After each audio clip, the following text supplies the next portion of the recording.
You're about to hear a truth most people never fully grasp. And if you stay until the end, you won't just understand a virus. You'll understand how your body operates at a deeper level. Silently, precisely, and with quiet control. Much like money flows through an economy. Unseen, yet powerful enough to influence everything. This story begins with a strange decision. In the 1st century CE, a Roman emperor issued a ban on kissing at all public events. It sounded extreme, almost absurd. But it came from a very real fear and of something spreading that no one could fully explain. Many historians believe it may have been an outbreak of oral herpes, a condition that moves quietly but never truly disappears. 2,000 years later, the world has changed in countless ways, but surprisingly, that same virus is still here. It hasn't vanished. It hasn't weakened. In fact, it's more common than ever. More than half of the global population carries the herpes simplex virus, yet most people don't even realize it. The word herpes doesn't refer to just one condition. It describes an entire family of viruses. But what we usually mean comes down to 2 specific types, HSV-1 and HSV-2. They're similar, but not identical, and that difference shapes how they interact with your body. HSV-1 is typically linked to oral herpes, the cold sores many people have experienced at least once. HSV-2 is more commonly associated with genital herpes. But the line isn't absolute. Both viruses can appear in multiple areas, from the mouth to the genitals, to fingers, and even the eyes. What truly matters isn't just where it shows up, it's how it gets in. Yeah, this virus doesn't need a wide open door. Tiny microscopic breaks in the skin or soft tissues like the mouth or genitals are enough. Once inside, it begins its work. It doesn't destroy everything instantly. Instead, it takes control. Viral proteins hijack the cell's machinery, forcing it to produce more copies of the virus. One becomes many, and many begin to spread. A quiet process, but incredibly efficient. For many people, this initial phase passes unnoticed. No pain, no obvious signs. But for others, the body reacts more strongly. Fluid-filled blisters form, then rupture, leaving behind painful sores. In more severe cases, the virus can enter the bloodstream, causing fever, muscle aches, headaches. A full body response as the immune system shifts into high alert. Your immune system recognizes the threat and tries to eliminate it, just as it would with other viruses. But herpes plays by different rules. It has a strategy that makes it unusually difficult to defeat. While much of the virus is cleared, a portion of it disappears from detection. It doesn't die, it hides.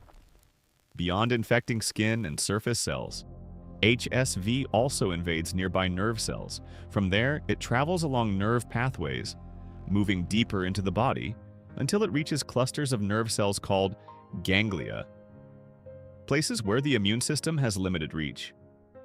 HSV-1 tends to settle in the trigeminal ganglia, deep within the skull. HSV-2 prefers the sacral ganglia, near the base of the spine. Different locations, same purpose. Concealment. Here, the virus enters a dormant state. It shuts down most of its activity. It causes no damage, no symptoms. But it doesn't go away, it simply waits, and that moment can come at any time. Illness, stress, fatigue, or sometimes no clear reason at all. The virus reactivates, and it begins traveling back along the nerves, toward the surface. The first signs are often subtle, a slight itch, a tingling sensation, easy to ignore, but meaningful. Once the virus reaches the skin again, it starts replicating, and a new outbreak may follow. For some, this happens monthly. For others, once every few years. There's no strict pattern, but each time it reappears, there's a chance it can spread. When the virus is active, it can be shed from the skin or mucous membranes, and with direct contact, it can pass to someone else. What makes this even more complex is that most people with HSV have no noticeable symptoms. or only very mild ones.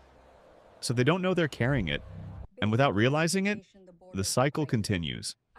Diagnosing herpes isn't as straightforward as it seems. Blood tests are often unreliable and usually not recommended. They can't clearly distinguish where the infection is.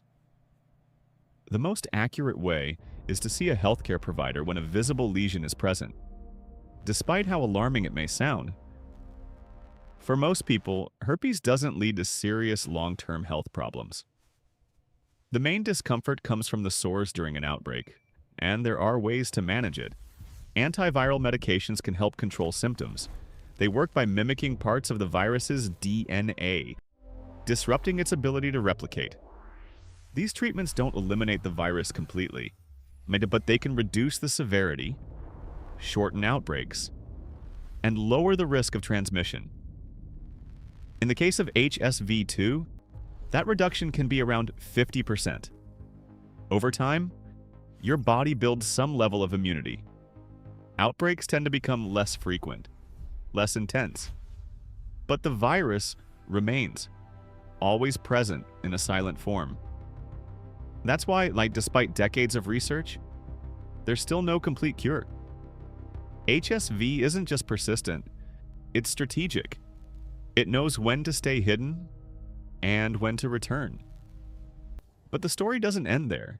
Science is moving forward. Advances in gene editing and new vaccine technologies are opening the door to real possibilities. Not immediate solutions, but meaningful progress. And when you step back and look at the bigger picture, you start to see something deeper. Your body isn't just a biological machine. It's an ecosystem where unseen battles are constantly unfolding. Understanding that doesn't just help you stay healthier. It changes how you see yourself, more aware, more grounded, more in control. Because sometimes the most powerful forces aren't the ones you can see. They're the ones quietly living inside you.